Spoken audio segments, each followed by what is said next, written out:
Bawa dompet.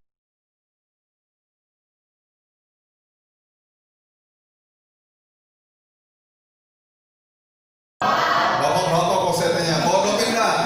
Coba bapak-bapak keluarin dompetnya. Ya bawa dompet, keluarin dompetnya. Keluarin dompetnya. Terus lihat dompetnya. Ada foto ininya istri enggak di sana?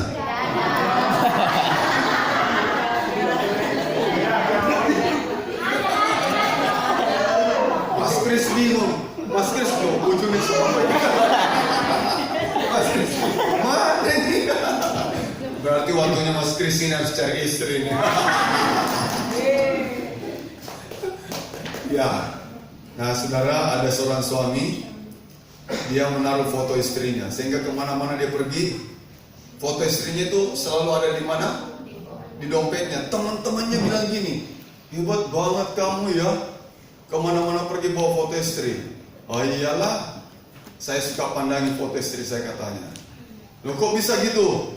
Apalagi kalau ada persoalan di kantor kita, wah, aku mesti mandangi foto istri saya. Loh, memangnya kenapa? Saya kalau mandangi foto istri saya, persoalan apapun hilang semuanya. Wah, berarti hebat ya istrimu. Nah, iya, jadi pokoknya tiap kali ada persoalan, saya mesti mandangi foto istri saya di kantor, sehingga masalah-masalah yang di kantor itu tidak ada apa-apanya dibandingkan masalah di rumah saya bersama istri saya. Mari berdiri bersama-sama, angkat kitab sucimu, kita ucapkan bersama-sama 2, 3. Saya dapat menjadi apa yang firman Tuhan katakan saya dapat jadi. Saya dapat lakukan apa yang firman Tuhan katakan saya dapat lakukan.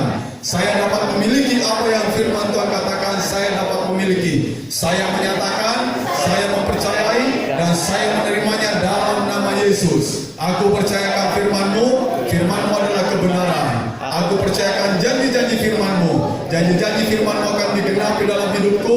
Firman-Mu mengajarku hari ini dan aku akan melakukannya. Amin. Mau diajar oleh firman Tuhan? Saudara mau melakukan firman Tuhan? Saudara percaya firman Tuhan adalah kebenaran? Maka janji-janji akan digenapi dalam hidup saudara. Katakan amin. Kita tetap berdiri bersama-sama. Kita membuka kitab kita dalam Filipi pasal yang pertama.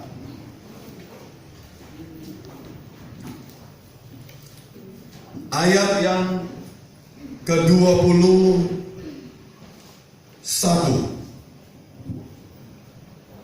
Kalau sudah menemukan, mari kita ucapkan bersama-sama. Sudah menemukan?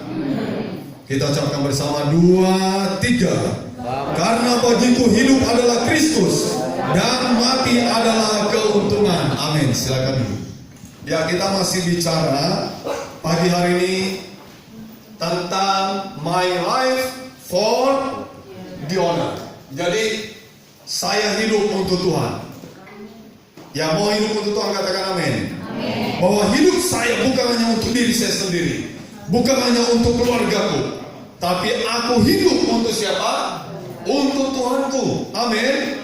Makanya Paulus lagi-lagi berkata bahwa karena bagiku hidup adalah Kristus dan mati adalah apa? Keuntungan. Saudara-saudara yang dikasih dalam Tuhan, kalau kita lihat sebelum Paulus ini menjadi pengikut Tuhan ini, saudara lihat, Paulus sebelum menjadi pengikut Kristus, ia hidup dalam apa? Kesia-siaan. Dia hidup di dalam dosa. Bahkan saudara, dia tidak segan-segan menganiaya jemaat, membunuh jemaat, para pengikut Tuhan.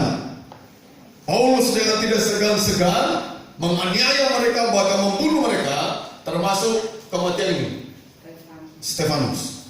Dia menyetujui, dia menandatangani rajam batu, dan matilah itu Stefanus. Ini kehidupan Saulus sebelum dia berubah menjadi apa? Paulus. Jadi sebelum Saulus menjadi pengikut Kristus, hidupnya penuh sia-sia, hidupnya di dalam dosa. Dan saudara tahu, Anda dan saya itu sama dengan Saulus dulu. Benar? Paulus berkata, kita semua itu hidup di dalam dosa, termasuk saya dan saudara, termasuk Paulus. Tapi karena kasih karunia, kata Paulus, kamu diselamatkan. Amin. Karena itu hiduplah untuk Kristus. Jangan lagi hidup dalam kesia-siaan, katakan amin. Jangan lagi hidup dalam dosa, katakan amin. Jadi jangan lagi hidup dalam kesia-siaan. Hidup saudara dan saya adalah hidup yang bermakna. Amin. Jadi hiduplah hidup yang bermakna di dalam Tuhan. Jangan seperti kehidupan kita di masa lalu. Masa lalu kita bisa seburuk apapun, Tuhan tidak pernah perhitungkan. Tuhan ingin bagaimana Anda dan saya hari ini. Kalau hari ini kau lebih baik, hebat. Besok lebih baik lagi, lebih hebat lagi. Amin. Jadi jangan besok makin terpuruk, besoknya lagi makin terpuruk. Jangan. Kedatangan Tuhan kita semakin dekat, Anda harus semakin baik hidupnya. Amin.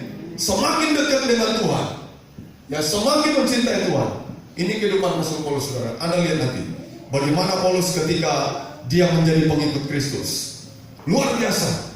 Kehidupan yang sia-sia dia tinggalkan. Kehidupan di dalam dosa dia tinggalkan.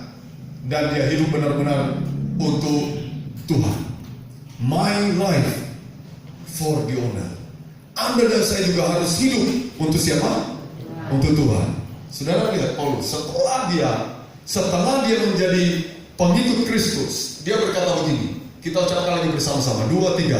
Karena bagiku hidup adalah Kristus dan mati adalah keuntungan. Sekarang dia berkata, karena bagiku hidup adalah Kristus. Kalau dulu dia seteru dengan Kristus, dia melawan Tuhan. Tapi sekarang dia berkata, karena bagiku hidup adalah Kristus. Jadi hidup dia dipenuhi dengan kehidupan Kristus. Makanya dia berani berkata, jadilah pengikutku sama seperti aku mengikut siapa? Kristus. Kenapa? Karena dia yakin Kristus hidup di dalam dia dan dia hidup di dalam Kristus. Makanya orang-orang yang dia menangkan, dia berkata, jadilah pengikutku sama seperti aku mengikut Kristus. Nah, saudara lihat, jadi Paulus, ya, dia berkata, karena sekarang bagiku hidup adalah Kristus. Minggu kemarin kita baca ini juga. Ya, kita baca lagi 2, 3. Sebab jika aku hidup, kita hidup untuk Tuhan. Dan jika kita mati untuk Tuhan. Jadi baik hidup atau mati, kita adalah milik Tuhan. Jadi Paulus sudah tahu siapa kehidupan dia, bagaimana dia harus hidup. Dulu dia hidup dalam kesia-siaan. Sekarang dia berkata gini, kalau saya hidup, saya harus hidup untuk siapa? Amin. Kalau saya hidup, saya harus hidup untuk Tuhan. Dan bahkan kalau saya mati pun, mati saya, ini kata Rasul Paulus, juga untuk Tuhan. Bahkan dia berkata, mati bagiku adalah sebuah keuntungan. Amin. Jadi mati bagiku adalah sebuah keuntungan, bukan sesuatu yang menakutkan bagi dia.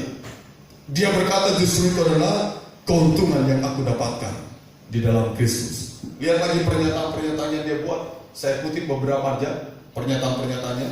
Kita baca lagi 2, 3. Tetapi aku tidak menghiraukan nyawaku sedikit pun, asal saja aku mencapai garis akhir dan menyelesaikan pelayanan yang ditugaskan oleh Tuhan Yesus kepadaku untuk memberi kesaksian tentang Injil kasih karunia Allah.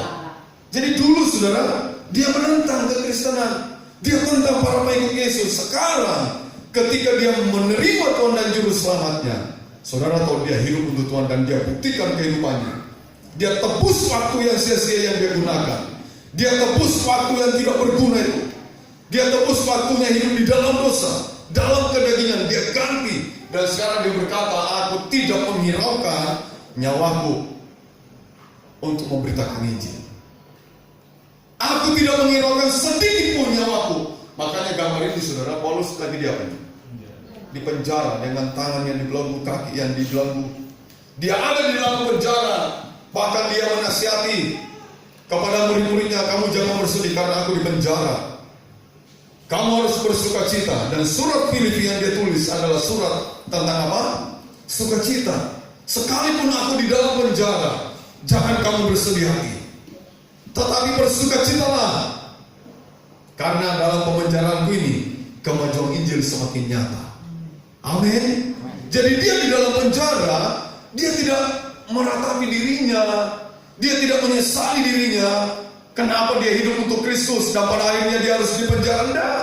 Dia beritakan Injil. Dia menaikkan puji-pujian. Dia tidak bisa dibelenggu hatinya nih untuk memuji menyembah Tuhan. Dan saudara tahu, kepala penjara bertobat, keluarganya bertobat gara-gara mendengar berita Injil dari Paulus. Amin. Amin. Dia hidup untuk Tuhan. Dia tidak peduli lagi nyawanya. Dia tahu resiko dan dia ambil resiko itu. Dia mengerti resikonya. Apa resikonya? Memberitakan nama Yesus. Dan dia ambil resiko itu. Dia bukan menghindari resiko itu. Dia ambil resiko itu. Dia pergi beritakan Injil. Siapapun yang dia jumpai, dia beritakan Injil. Sampai dia buat pernyataan, celaka aku kalau aku tidak memberitakan Injil. Orang yang memberitakan Injil adalah itu artinya orang yang hidup untuk Tuhan. Amin. Karena ini perintahnya Tuhan. Pergi kamu kemana? Ke seluruh bumi. Beritakanlah Injil. Resiko. Ada resiko. Saudara baru-baru saudara nanti buka channel itu di YouTube, baca itu kisahnya Muhammad Kaceng. Wah, dia sudah muncul lagi seperti Saifuddin Ibrahim baru ini yang baru dan sudah dilaporin dia. Tidak peduli. Orang kalau sudah hidup untuk Tuhan dia tidak peduli lagi tentang dirinya sendiri. Amin. Amin. Dia relakan semuanya karena dia tahu kalau aku mati, Paulus bilang apa? Kalau mati apa katanya? Paulus bilang apa? Untung aku. Ada orang yang takut untung di sini? Tidak ada. Untung aku. Makanya aku tidak peduli udah. Aku tidak menghiraukan sedikit pun. Dia mau di penjara berapa kali dia dipukuli, berapa kali dia macam-macam udah di penjara, disiksa. Dia tidak peduli. Dia bilang asal aku dapat menyelesaikan katanya, ya, menyelesaikan, mencapai garis akhir, menyelesaikan pelayanan. Dia tahu pelayanan itu ditugaskan oleh siapa? Sama saya ini ditugaskan oleh Tuhan Yesus melayani Bapak Ibu.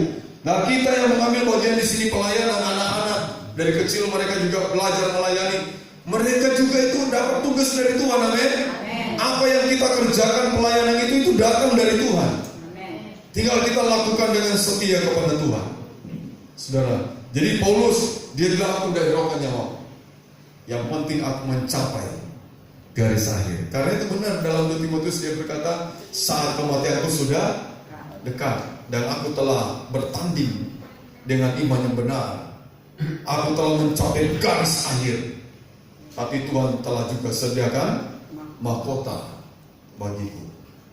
Nah, saudara-saudara, mari kita hidup bukan lagi untuk diri kita sendiri. Mari kita hidup untuk Tuhan kita. Karena Yesus sudah hidup untuk saudara dan saya. Bahkan dia berikan nyawanya untuk saudara dan saya. Nah pertanyaannya apa yang kita perbuat untuk Tuhan kita? Di part pertama saya berkata, Tuhan minta Anda jangan jadi apa? Hakim. Kalau engkau mau hidup untuk Tuhan, Tuhan bilang jangan jadi hakim. Jangan pernah menghakimi. Amin. Amin. Jangan kita jadi hakim. Dan itu tugasnya Tuhan.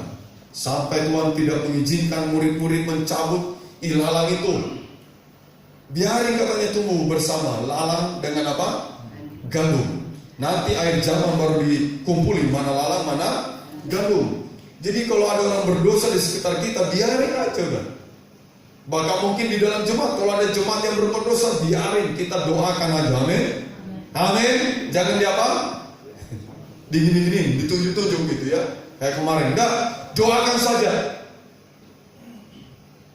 Pernah berdoa buat orang yang berbuat dosa? Ada tahu dia berbuat dosa, doakan orang itu. Bukan untuk dibicarakan kemana-mana, doakan. Supaya dia mengalami apa? Perubahan hidup, pertobatan. Nah saudara, ya, jika kita ini setelah ya, tadi sebelum setelah menjadi Kristus ya, menjadi orang yang apa? Menjadi orang apa? Radikal itu kadang-kadang kalimat atau kata konotasinya itu apa? Negatif ya, negatif. Tapi itu adalah Paulus. Dia menjadi orang yang apa? Radikal. Setelah dia menjadi pengikut Yesus, dia jadi orang yang radikal. Rasanya tidak ada waktu untuk Tuhan. Tidak ada waktu untuk Tuhan. Artinya tidak ada waktu yang tidak dia pergunakan untuk Tuhan. Semua digunakan waktunya untuk Tuhan. Dia kerja untuk Tuhan.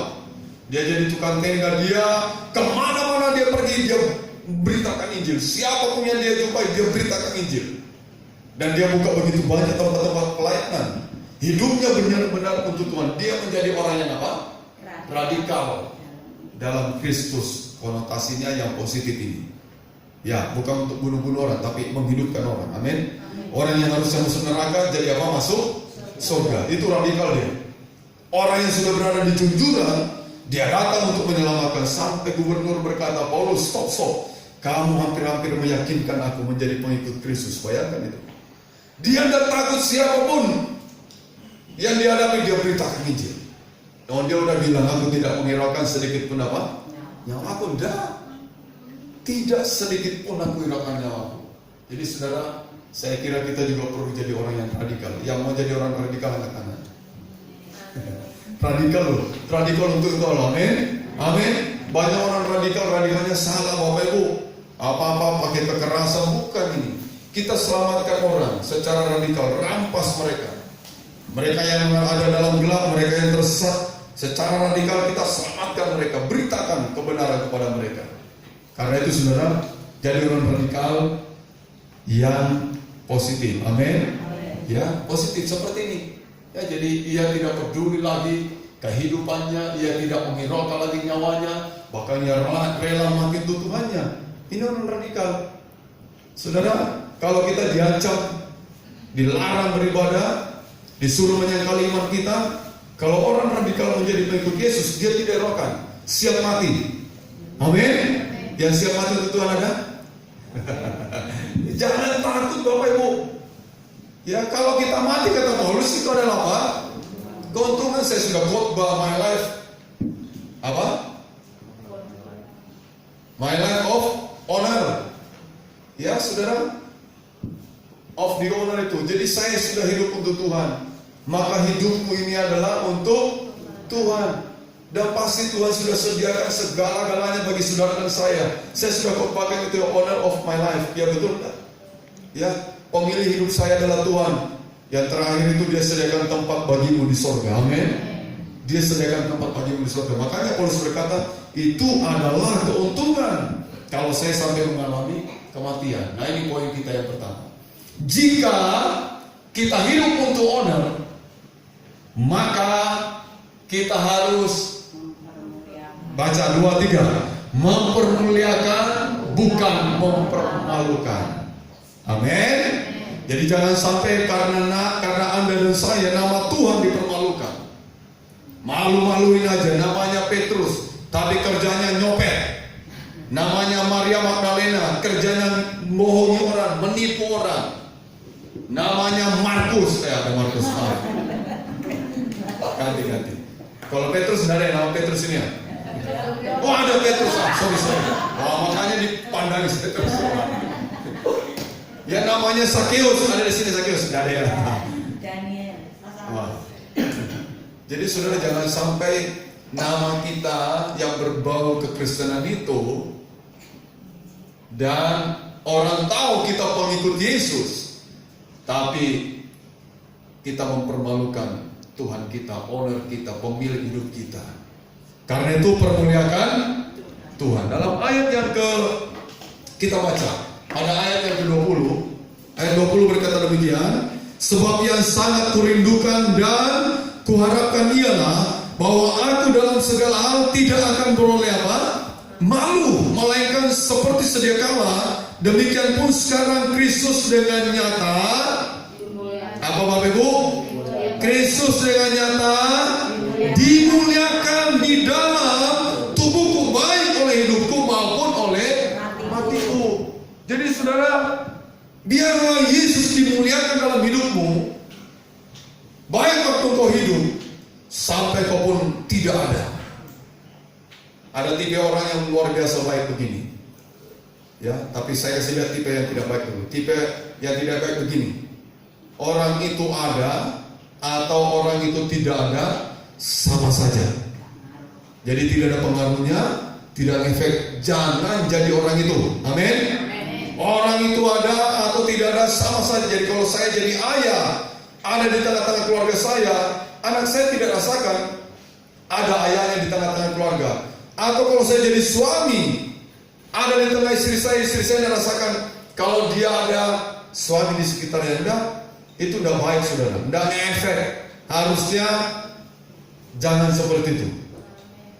Tipe yang kedua, ini lebih parah lagi. Lebih baik orang itu tidak ada. Nah, iya, karena kalau dia ada, dia sumber masalah. Celaka enggak? Jadi ada yang punya doa gitu, mati. Lebih baik orang itu tidak ada, karena kalau dia ada, dia ini sumber masalah. Ini tipe yang lebih jelek lagi. Nah, yang ketiga ini yang bagus. Ketika orang itu tidak ada, orang semua menangis. Anda tahu kenapa menangis? Halo? Bukan karena orang ini banyak tanya, enggak loh. Wah, enggak bayar ya, mati udah. Enggak. Ketika orang itu tidak ada, orang menangis, orang sedih, orang merasa kehilangan. Kenapa?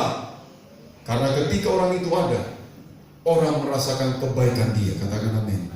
Dan bilang, itulah saya. Tidak berani ngomong. Coba bilang, itulah saya. Yang keras lagi, itulah saya. Tidak yakin. Coba kalau posin dulu. 2, 3, itulah saya. Coba lebih keras dari sini. 2, 3, itulah saya. Di sini, itulah saya. Itulah saya. Tambah lemas.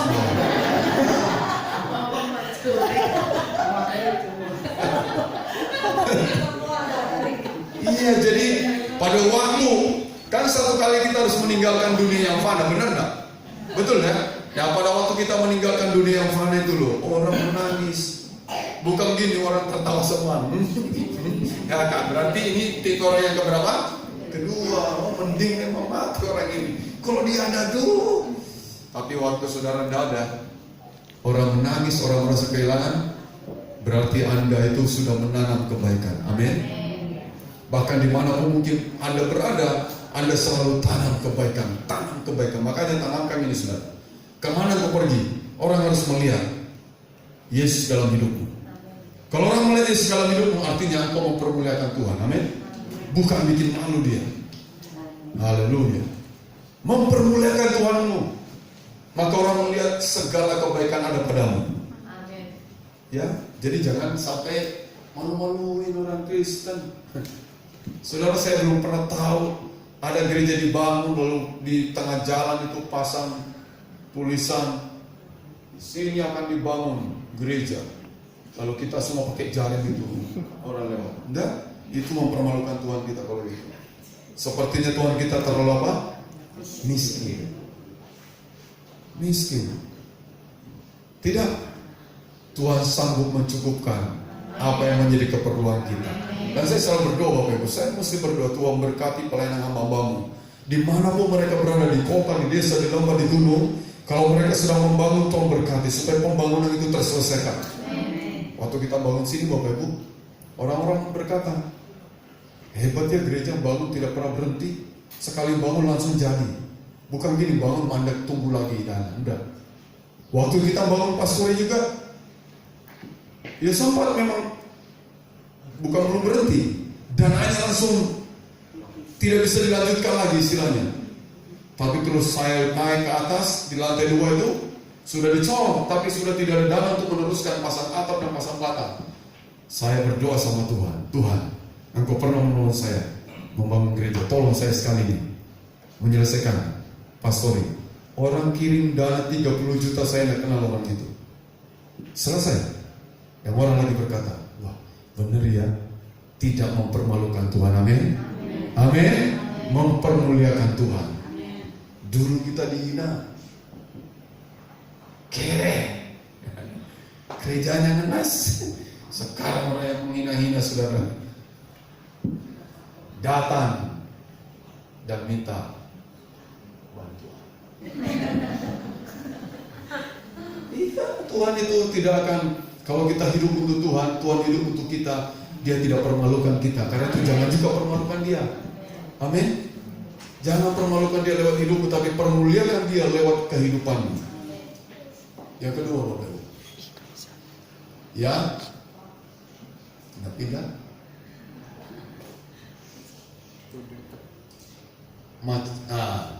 Yang kedua, jika kita hidup untuk honor, maka kita harus apa? Kita baca 2, 3. Memberi buah yang baik, bukan buah yang jelek. Amin. Yang siap memberi buah yang baik, angkat tangan. Benar-benar saya mau lihat, angkat tangan. Amin. Jadi besok kalau bawa buah ke gereja, ojo sih.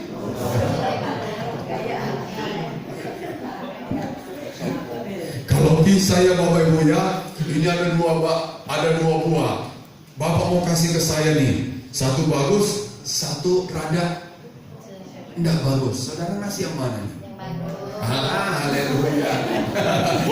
Benar itu, saya senang itu. Saya percaya tuh jemaat tuh kayak gitu, amin. Jemaat tuh kayak gitu, saudara. Cuma memang pernah ditemukan kolektor separuh tok. Loh, ini separuh nih. Separuh, hilang separuh tuh. Bukan sekarang zaman dulu. Terus Ibu Edi almarhum masih hidup waktu itu ya.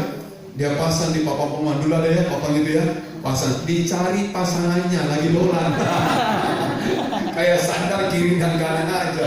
Dicari pasangannya lagi dolan. Separuh loh. Kok beraninya loh dia kasih persembahan tinggal separuh. Loh, saudara mau dapat enggak persembahan kayak gitu? Halo? Ini kita mau belajar memberi buah yang apa? Baik. Bukan buah yang apa?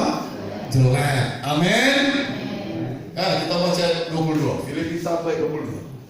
Kita baca 2, 3. Tetapi jika aku harus hidup di dunia ini, itu berarti bagiku bekerja memberi apa? Buah. Jadi mana yang harus kupilih? Aku tidak tahu. Dia bingung juga. Karena gini Bapak Ibu, kalau saudara baca lagi, dia memang didesak. Dia didesak. Kalau aku pergi kepada Tuhan memang baik, jauh lebih baik, tapi lebih perlu lagi aku masih tinggal dulu. Ini Paulus. Karena apa? Dia ingin menyelamatkan orang, memberitakan Injil dulu. Dia ingin maksimalkan dulu waktu yang sia-sia yang pernah dia gunakan hidup di dalam dosa. Dia minta kasih aku waktu dulu Tuhan untuk menebus semuanya ini. Kalau saya pergi sama Tuhan sudah pasti enak, tidak menangis lagi, tidak susah lagi, tidak sakit lagi. Di surga itu adanya apa? Damai sejahtera, amin. Sukacita, amin. Dan apa lagi? Kebenaran. Paulus kemana-mana dia tebar kebenaran. Di situ ada lawan-lawan menebar kesesatan, hal-hal yang tidak benar. Tapi Paulus setiap kali dia pergi selalu ada musuh-musuh yang menyebarkan yang bukan kebenaran dan melawan Rasul Paulus, sampai jemaat Korintus meragukan kerasulan Paulus itu. Meragukan karena itu dia dengar. Di jemaat Galatia juga begitu, sampai Paulus harus berkata kepada jemaat Galatia, hai orang Galatia yang bodoh, siapa yang mempesona kamu? Kalau ada orang yang memberitakan Injil selain dari Injil yang aku beritakan, jangan percaya. Sekalipun itu malaikat dari surga turun memberitakan, kalau tidak seperti yang aku beritakan katanya, jangan percaya. Itu bukan Injil. Injil itu hanya satu, dia bilang. Amin. Amin. Nah ini saudara, jadi dia mau hidup lebih lama di dunia, tapi hidup lebih lamanya berguna dia, amin. Dia terus memberikan apa? Buah yang baik. Dia terus memberikan buah yang baik, buah yang baik. Dia menyelamatkan orang begitu banyak. Dia buka pelayanan di Asia, di Korintus, Tesalonika, di Efesus, di Galatia, di Kapadokia, di mana aja dia pergi, dia beritakan Injil. Perjalanannya ditulis, perjalanan pertama, penginjilan Rasul Paulus. Perjalanan kedua, penginjilan Rasul Paulus. Hidupnya, makanya dia mengatakan, kalau aku tidak memberitakan ini celaka, aku celaka. Dia terus pergi. Dan itu artinya dia sedang bekerja, memberi buah bagi Tuhannya. Amin. Dia tahu owner menantikan buah itu. Saudara dengar, owner itu menantikan buah dari hidup Anda dan saya. Dia akan mencari buah. Jangan sampai dia tidak mendapati buah, yang didapati apa? Daun tok. Kita tanam pohon supaya berbuah atau berdaun. Kita tanam pohon supaya apa? Dan kita menantikan apanya? Anda ditanam Tuhan di dunia ini, saudara. Dijadikan muridnya dia. Tuhan juga kepingin ada buah yang kau berikan bagi dia. Makanya Rasul berkata, aku bekerja dan bekerja memberi buah bagi honor. My life for the honor. Saya hidup untuk Tuhan dan saya memberi buah bagi Dia. Saya tidak permalukan Dia, tapi saya permuliakan Dia. Amin. Nah, saudara, ya, buah itu berarti bekerja ya. Coba. Nah, jika kita ingin mengenal seseorang, apa katanya? Siapa orang itu sesungguhnya? Maka kita melihat apanya? Buahnya dong. Ya, kita lihat buahnya. Buah apa yang dihasilkan? Apakah baik atau buruk? Apakah baik atau jelek? Sebab dari buahnya lah kita akan mengenal mereka. Dalam Matius 7 ayat 15-16, Yesus berkata begini, ini perkataan Tuhan sendiri. Jadi buah ini berbicara perbuatan, perilaku kita. Dia berkata dari buahnya lah kamu mengenal mereka. Kalau ada yang mengenal pohon itu pohon apa? Lihat apanya? Buahnya. Misalnya yang kita belum kenal ini, pohon durian toh. Banyak orang tidak tahu kan pohon durian seperti apa. Belum tahu. Begitu lihat buahnya dia ngomong apa? Oh, ini pohon durian. Karena ada apa? Buahnya. Begitu orang melihat kita, ada buah yang baik dari hidupmu. Oh, ini pengikut siapa? Yesus. Amin. Amin. Orang langsung kenal. Oh, ini pengikut Yesus. Kenapa? Dia melihat buah itu dalam hidup saudara dan saya. Ya, jadi buah itu berbicara tentang apa? Perbuatanmu. Perbuatanmu bagaimana? Buah itu berbicara tentang apa? Perilakumu. Bagaimana perilakumu? Ya, seharusnya orang bisa menilai itu. Orang sudah bisa melihat siapa jemaat GBT Yesus Juru Selamat FCC Purbalingga. Mereka adalah pengikut Yesus yang memberi buah yang baik bagi Tuhan. Tepuk tangan dulu, haleluya. Ya, Bapak Ibu, kita dikenal jemaat yang luar biasa. Di antara teman-teman saya itu kalau cerita-cerita kita ini dikenal jemaat yang apa? Luar biasa. Tapi saudara jangan tepuk dada, bilang aja itu semua karena anugerah Tuhan. Amin. Iya, Bapak Ibu, kalau saya lihat teman-teman ada yang baru membangun gereja lah, ya ada yang bergumul macam-macam alat musik lah, ada yang bergumul pemainnya. Kita Tuhan kasih semua lebih dulu, ya. Karena jemaat GBT bukan jemaat yang pelit. Loh, jemaat GBT bukan jemaat yang pelit. Amin. Amin. Jemaat GBT Purbalingga jemaat yang mau berpartisipasi dalam pekerjaan Tuhan. Amin. Amin. Selalu ambil bagian. Amin. Saya senang loh. Ada program ini, ada dia dalam ini, saya nitip ini, bagus itu. Amin. Amin. Iya. Semangat kita memberi buah yang apa? Yang apa? Yang baik, saudara ya. Karena Anda juga kepingin buah yang apa? Yang baik. Ya, yang baik. Ya, jadi buah berbicara tentang apa tadi? Perbuatan saudara, perilaku saudara. Terus kita lihat. Nah, kita mengenal pohon dari buahnya. Dan kalau pohon itu baik, pasti menghasilkan apa? Buah yang baik. Yang Matius 7 ini perkataan Tuhan ini. Dalam Matius tadi itu ya, pasal 7. Ini ayat 17. Pohon yang tidak menghasilkan buah. Nah, perhatikan Bapak. Pohon yang tidak menghasilkan buah yang baik pasti diapakan oleh Tuhan? Ditebang dan diapa lagi? Dibuang ke dalam api. Menakutkan? Rasanya iya.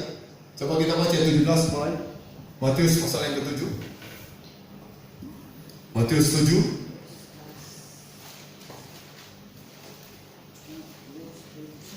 ayat 17 sampai ayat yang ke-19. Kita ucapkan bersama-sama ya.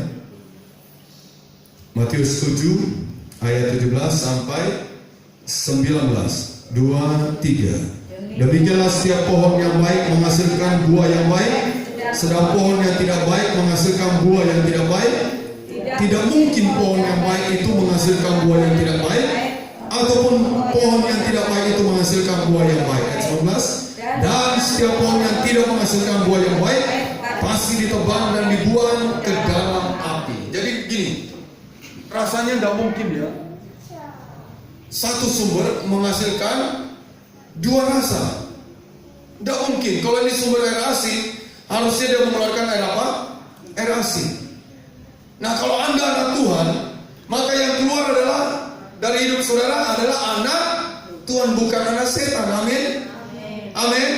Jadi jangan hari Minggu anak Tuhan, Senin, Selasa, Rabu, Kamis, Jumat, Sabtu ada lagunya ya.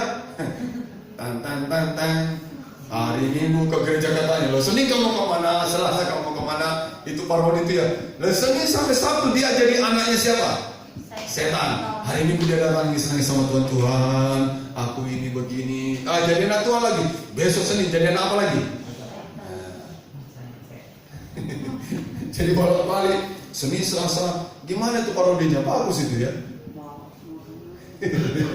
Pernah lihat kan? Mau kemana? Ke pasar Tuhan kaya gitu ya. Pulang Tuhan ngapain?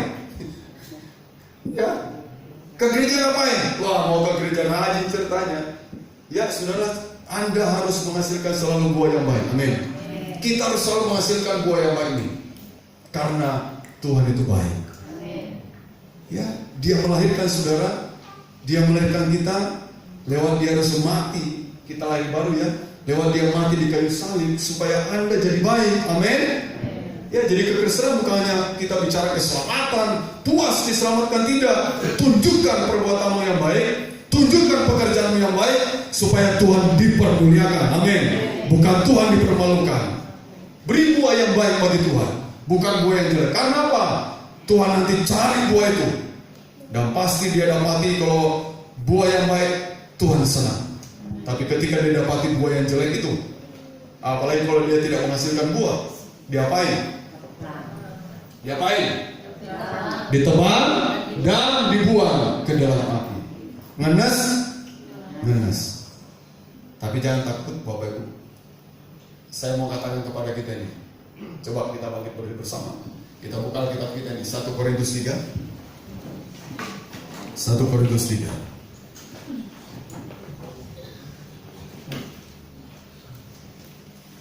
Ayat, mulai pada ayat yang ke-13 sampai 15. Mari kita baca. 1 Korintus 3 ayat 13 sampai ayat 15. Kalau sudah menemukan kita ucapkan bersama. 2, 3. Sekali kelak pekerjaan masing-masing orang akan nampak, karena hari Tuhan akan menyatakannya. Sebab Dia akan nampak dengan api, dan bagaimana pekerjaan masing-masing orang akan diuji oleh api itu. Jika pekerjaan yang dibangun seorang tahan uji, ia akan mendapat apa? Upah. Jika pekerjaannya terbakar, ia akan menderita kerugian, tetapi ia sendiri akan diselamatkan, tetapi seperti dari dalam api. Amin. Jadi Bapak Ibu, Tuhan tadi berkata, kalau pohon itu tidak menghasilkan buah, diapakan? Ditebang, dimasukkan dalam api. Api dipakai Tuhan untuk menguji kita nanti. Api menjadi alat Tuhan untuk menguji kita.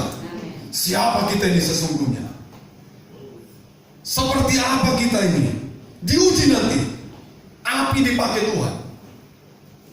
Ketika pekerjaan orang tahan uji, oh, beruntung dah. Untung. Itu yang Paulus katakan. Keuntungan. Karena dia tahu apa yang dia kerjakan, apa yang dia lakukan. Dia kerjakan, dia lakukan untuk Tuhan. Dia hidup untuk Tuhan. Nah, pertanyaan bagi kita, sudahkah kita hidup untuk Tuhan? Sudahkah kita memberikan buah yang baik bagi Tuhan? Adakah buah itu keluar dari hidupmu? Perilaku yang menyukakan hatinya Tuhan, perbuatan yang menyenangkan hatinya Tuhan. Dan nanti diuji katanya dengan api, sama. Diuji dengan api. Dan nanti kalau pekerjaan Anda, pekerjaan saya terbakar, ayatnya mau begini, kita tetap diselamatkan. Tapi seperti keluar dari apa? Api. Rugi dan kita? Rugi. Terbakar. Terbakar apa yang pernah saudara perbuat, apa yang pernah saudara lakukan yang hal-hal yang mungkin yang baik itu, tapi Anda mengakhiri hidup dengan tidak baik, maka ini semuanya apa? Terbakar. Selamat, tapi seperti keluar dari apa? Api. Dan Alkitab mencatat rugi. Anda mau rugi atau mau untung? Halo? Semua kami ingin untung kan? Amin. Karena itu hasilkan buah yang baik. Tuhan Yesus memberkati kita. Amin.